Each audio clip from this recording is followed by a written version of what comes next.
श्रवण करें श्रीमद् भगवद गीता अध्याय तृतीय Karmayog, presented by Shriji path. Arjun का प्रश्न। अर्जुन ने पूछा, हे केशव, यदि ज्ञान कर्म से श्रेष्ठ है तो फिर आप मुझे कर्म करने के लिए क्यों कहते हैं?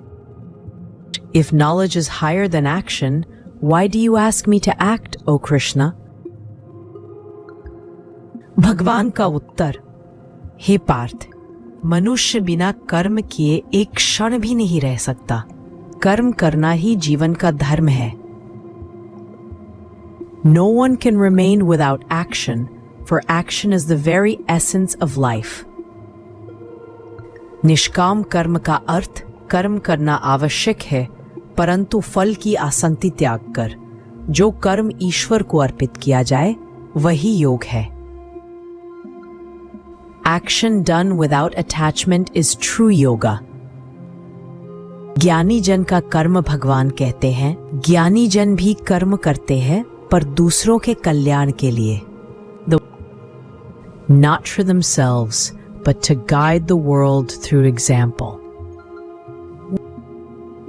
श्रेष्ठ जन का आचरण, श्रेष्ठ पुरुष जो आचरण करता है, सामान्य लोग उसी का अनुसरण करते हैं।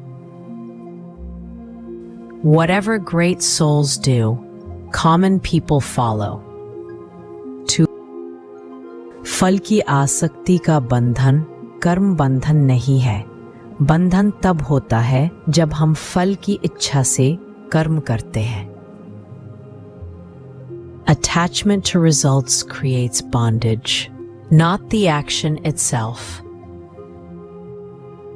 समर्पण भाव से कर्म जो व्यक्ति ईश्वर को समर्पित होकर कर्म करता है, वह कर्म में रहते हुए भी मुक्त रहता है।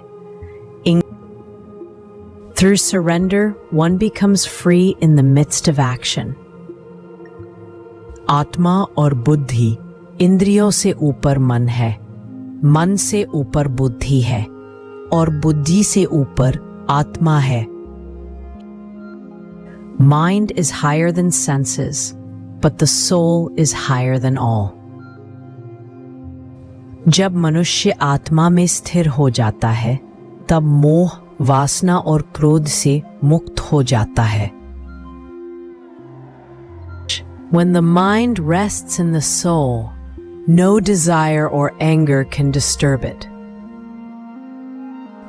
निष्कर्ष, कर्तव्य से भागना नहीं बल्कि उसे ईश्वर को अर्पित भाव से करना ही सच्चा कर्म योग है। This is Karma Yoga, the path of peace through selfless action. Om Shanti Shanti Shanti, presented by Shreji Path.